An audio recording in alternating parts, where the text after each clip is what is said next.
ఈరోజు మన రెసిపీ వచ్చేసి మరమరాలు పెరుగుతో ఎంతో టేస్టీగా ఉండే ఈ రెసిపీ చాలా రుచిగా చాలా టేస్టీగా అయితే ఉంటుందండి. ఈ రెసిపీ వచ్చేసి ప్రతి ఒక్కరికి నచ్చుతుంది. అంత టేస్టీగా అయితే ఉంటుంది.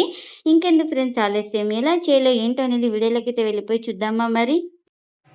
ఇంకా ముందుగా ఒక మిక్సింగ్ బౌల్ అయితే తీసుకొని అందులోకి 2 కప్పుల దాకా మరమరాలను అయితే వేసుకోవాలి. ఇంకా నేను ఇక్కడైతే ఈ కప్తో 2 కప్పుల మరమరాలు అయితే తీసుకున్నాను. ఇంకా ఈ మరమరాలను ఒకసారి నీట్గా వాష్ చేసుకుందాం.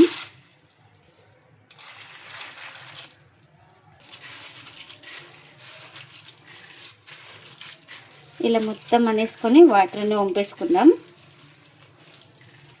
ఇంకా వాటర్ని వంపేసుకున్న తర్వాత మరొక బౌల్లోకి అయితే తీసుకుంటున్నాను. ఇంకా ఇప్పుడు ఇందులోకి 1/2 కప్పు పెరుగును కూడా వేసుకోవాలి. అలాగే 1/2 కప్పు వాటర్ని కూడా వేసుకుంటున్నా. ఇంకా ఇవన్నీ వేసుకొని మొత్తం ఇలా బాగా కలుపుకోవాలి. మరమరాలు, పెరుగు, వాటర్ మొత్తం బాగా కలిసిపోయేలాగా బాగా ఇలా కలుపుకోవాలి. ఇంకా ఇప్పుడు ప్లేట్ అయితే పెట్టుకొని ఒక 5 మినిట్స్ పక్కన పెట్టుకుంటే మనకు మరమరాలు సాఫ్ట్గా నానుతాయి. ఇంకా ముందుగా ఒక కడాయి అయితే పెట్టుకొని అందులోకి పల్లీలు అయితే వేసుకుంటున్నాను. ఈ పల్లీలను బాగా ఫ్రై చేసుకోవాలి. ఇంకా ఇందులోకి ఒక 3 వెల్లుల్లి రెబ్బలు కూడా వేసుకోవాలి. ఇంకా పల్లీలను బాగా ఫ్రై చేసుకుందాం. ఇంకా మనకు పల్లీలు అయితే బాగా ఫ్రై అయిపోయినాయి కదా. ఇంకా స్టవ్ అయితే ఆఫ్ చేసుకొని చల్లారిన తర్వాత అయితే గ్రైండ్ చేసుకోవాలి. ఇంకా చల్లారిన తర్వాత అయితే పల్లీలను అయితే వేసుకుంటున్నాను మిక్సీ జార్లోకి. ఇంకా ఇందులోకి ఒక 2 స్పూన్ల దాకా పుట్నాల పప్పును కూడా వేసుకుంటున్నా. నేను ఇక్కడ మిర్చి బదులు కారం అయితే వేసుకుంటున్నాను. మీరు కావాలంటే మిర్చిని కూడా ఫ్రై చేసుకొని వేసుకోవచ్చు. అలాగే రుచికి తగినంత సాల్ట్. ఇంకా ఇప్పుడు వాటర్ అయితే వేసుకొని గ్రైండ్ చేసుకోవాలి మూత పెట్టుకొని.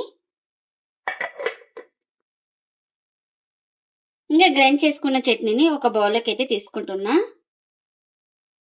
ఇంకా ఈ చట్నీకి పోపు కూడా పెట్టుకున్నానండి. ఆ పోపును కూడా ఈ చట్నీలోకి అయితే వేస్తున్నా. మనకు చట్నీ అయితే రెడీ అయిపోయింది. ఇంకా ఇప్పుడు ఒక 5 మినిట్స్ తర్వాత అయితే చూపిస్తున్నాను చూడండి. ఇంకా మనకు మరమరాలు కూడా బాగా సాఫ్ట్గా నానిపోయినాయి కదండి. ఇంకా ఇప్పుడు వీటిని ఒక మిక్సీ జార్ అయితే తీసుకొని ఇంకా అందులోకి అయితే వేసుకుంటున్నాను. ఇప్పుడు ఇందులోకి ఒక పచ్చి ఆలు అయితే తీసుకొని పైన పీలప్ చేసుకొని ఇలా పీసెస్ అయితే కట్ చేసుకొని వేసుకోవాలి. ఇంకా ఇప్పుడు మూత పెట్టుకొని స్మూత్ గా గ్రైండ్ చేసుకోవాలి. వాటర్ అవసరమైతే కాస్త వాటర్ అయితే వేసుకొని స్మూత్ గా గ్రైండ్ చేసుకోండి. ఇంకా ఇలా స్మూత్ గా గ్రైండ్ చేసుకున్న తర్వాత ఇప్పుడు ఇందులోకి 1/2 కప్పు మైదా అయితే వేసుకోవాలి.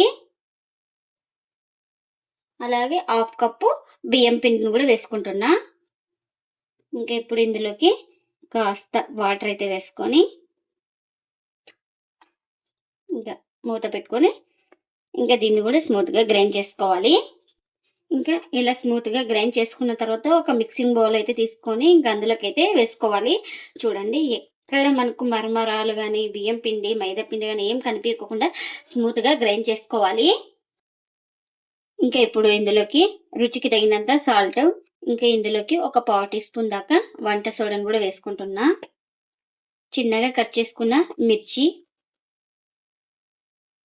అలాగే చిన్నగా కట్ చేసుకున్న కరివేపాకు, 1 టీ స్పూన్ దాకా జీలకర్ర, ఇంకా చిన్నగా కట్ చేసుకున్న కొత్తిమీర కూడా వేసుకోవాలి. ఇంకా ఇవన్నీ మొత్తం బాగా కలిసిపోయేలాగా బాగా కలుపుకోవాలి. మనకు బోండా పిండి ఎలా ఉంటుందో సేమ్ అలా ఉండాలి.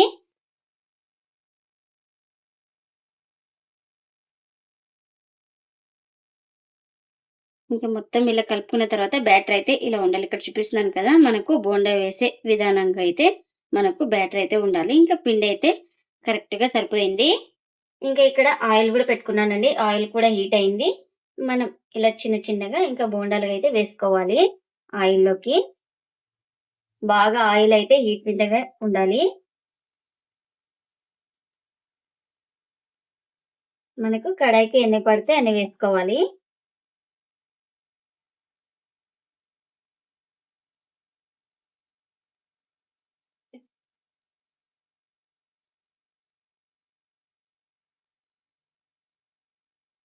ఇంకొక సైడ్ కాలిన తర్వాత మరోవైపుకి అయితే టర్న్ చేసుకోవాలి.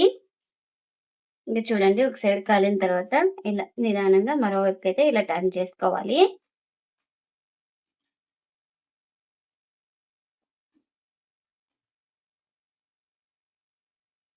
ఇంకా ఇలా అటు ఇటు తిప్పుకుంటూ వీటిని బాగా ఫ్రై చేసుకోవాలి. లో ఫ్లేమ్‌లోనే ఫ్రై చేసుకోవాలి.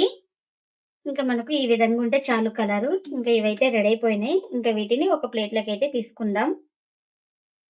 ఇంకా ఇలా రెడీ అయిపోయిన వాటిని ఒక ప్లేట్‌లోకైతే తీసుకుంటున్నా. ఎన్నైతే అన్ని ఇలానే చేసుకోవాలి. మరమరాలతో ఎంతో టేస్టీగా ఉండే బోండాలైతే రెడీ అయిపోయినాయండి. ఇంక వీటినైతే ప్లేట్‌లకైతే సర్వ్ చేస్తున్నా. ఇవి చాలా టేస్టీగా అయితే ఉంటాయండి. అప్పటికప్పుడు చాలా ఈజీగా చేసుకోవచ్చు. నార్మల్ బోండాల కన్నా ఈ బోండాలు చాలా టేస్టీగా అయితే ఉంటాయండి. మనం ఎప్పుడు కావాలంటే అప్పుడు కేవలం 10 నిమిషాల్లో అయితే రెడీ అయిపోతాయి ఈ బోండాలైతే. ఈ బోండాలొచ్చేసి ప్రతి ఒక్కరికి నచ్చుతాయండి. అంత టేస్టీగా అయితే ఉంటాయి. ఈ బోండాలనొచ్చేసి మీరు గూడా తప్పకుండా ఒకసారి ఇలా ట్రై చేసి మీకెలా వచ్చిందో కామెంట్ అయితే చేయండి ఫ్రెండ్స్. ఇదండి ఇవాల్టి వీడియో. ఈ వీడియో గనుక నచ్చితే ప్లీజ్ లైక్ చేయండి, షేర్ చేయండి, కామెంట్ చేయండి. అలాగే లైక్ చేసి సపోర్ట్ చేయండి friends. Thanks for watching. By by.